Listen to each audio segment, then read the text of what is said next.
Hey guys, welcome back. And thank you for choosing to watch this. I do appreciate it. And wonderful news, I have now made it to 300 subscribers. I never thought that shit was ever going to happen. But here we are. And I thank every one of you. Alright. Now, I did review this album before, but I feel like I didn't do that good of a job of it, so I took it off. Now we're going to do it again. And we're going to talk about the second worst Kiss album ever. The first being Crazy Nights. Technically, Peter Criss might be the solo album, 78 solo album might be the worst. But it's a toss up between those three. Actually, between those two. This one actually has one saving grace on it, maybe two, and that's it. And I'm talking about Kiss Unmasked. Now, this is a copy that my uncle had way back in the day. He had this one and my personal favorite, Rock and Roll Over. I listened to Rock and Roll Over first, and I was like, oh, mine was blown. Fucking blown. Loved it. Calling Dr. Love, not Ladies Room, excuse me. Calling Dr. Love, what was the other one? I Want You, Baby Driver. Yeah, just badass rocker. Then I put this on.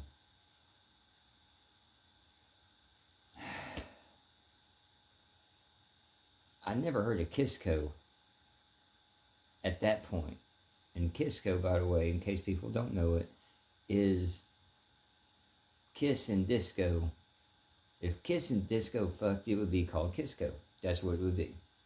And for the most part, the Kisco era, which this right here is balls deep in, just really sucked.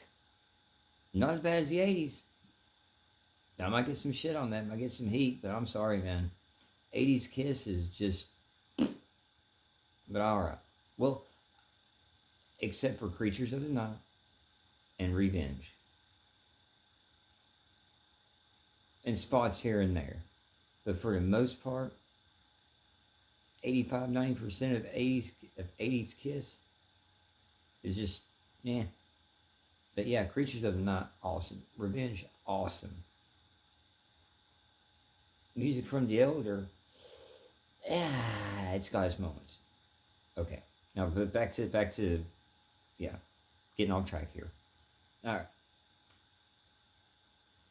and I do not actually have a physical copy of this record. The record actually got broke, and I've never been able to get it back because, to be honest, I probably listened to it so much that I really, but okay. Anyway, I'm getting off track.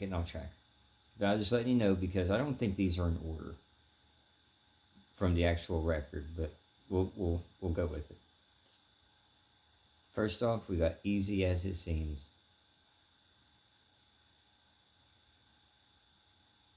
What were they thinking? That shit is garbage. I mean, God bless. Even the, I don't think the Osmonds would have touched this song back in the day. I really don't. Is That You is the next one coming up.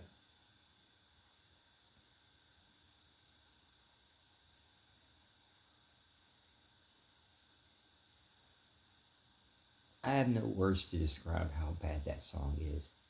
But it's not the worst on here. Oh, no, it's not the worst on here. By far, it's not the worst. I mean, just that chorus kills me. It just, yeah, bad. It sounds like something Paul would have wrote for a solo album. And he got rejected. That's what it sounds like. Up next is Naked City. And this one isn't that bad. It's actually a pretty decent song. And for music nerds, it's got Robert Kulick in it, whose brother later on played with Kiss. After that, we got Shandy. Oh, from what I understand, the song got big in Australia, and good for him, because God knows this wasn't the Kiss that, like I mentioned before, with the Rock and Roll Over album. This is not the Kiss. I was like, oh my God, this is gonna be fucking awesome. No, even the cover's deceiving. Because I was like, oh my God, this is so cool. I get to read a comic book, yay! No. And Shandy is just god awful. The live version is just even worse. I mean, it doesn't do it. It doesn't do it. Maybe somebody like the Babies could have done that song, maybe, or something. I don't know. I don't know. Now we come to the shit of all shit, the drizzling shits. Now we're talking about She's So European. If that ain't the absolute, positively worst Kiss song in the history of Kiss, I don't know what to tell you. I mean, I really don't. Because that is everything. I mean, Kiss would have never wrote that during the Hotter Than Hell era, during the Destroyer era. Hell, even in the fucking Love Gun era, the solo album era, they never would have wrote this hot shit garbage. If one word defines, and excuse me, if one song or one thing that defines the words drizzling shits, it's Kiss and their song, She's So European. No.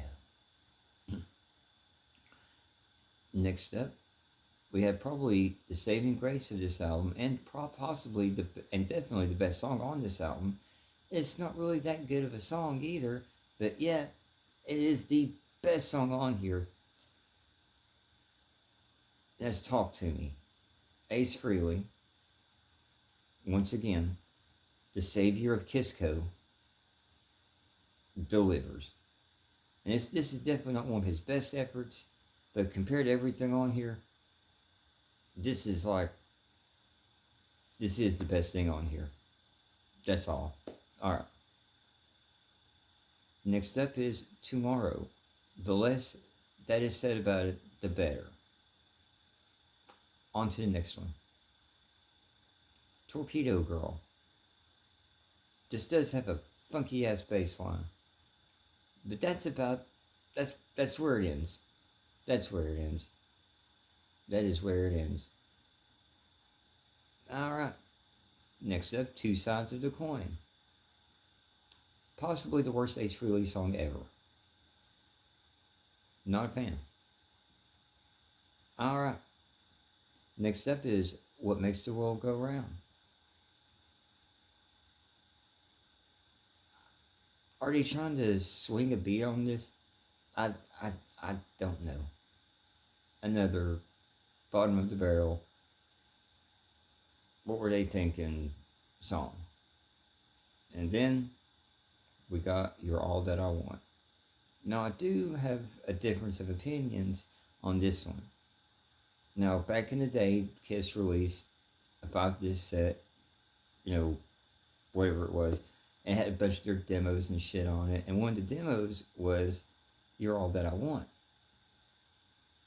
And thinking I was probably going to be hearing something similar to the what came out to be, what eventually came out, which I'll talk about here in a second. The demo version was fucking good. It was awesome.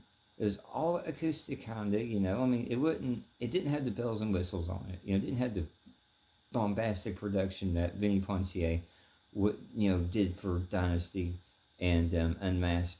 And I think Peter Criss' solo album, maybe. I'm not sure on that one. But that didn't have bombastic production. That was just shit. But whatever. Anyway, like I said, You're All I Want, the demo version is really good. They should have just kept that and just went with it. That's how good I thought it was. I mean, I was pleasantly surprised. But what came out was not near as good. The one on here is average, okay, but that do yourself a favor and go listen to the demo version. I guarantee you will like it better. But all right, Kiss Unmasked. I give that a solid 3 out of 10. Yeah, yeah, 3 out of 10. I'm being generous on that too, by the way. Very fucking generous. But all right, I do want to take the time out here to thank everybody. 300 subscribers. Holy cow. That is amazing. And I hope that you guys will keep on watching. And new people are watching, I hope you guys subscribe.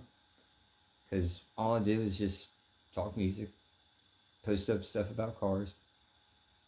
Every now and again, post up things about my grandkids. And that's really it. That's it. You know? But alright. Like, subscribe, comment, share. You guys know what to do.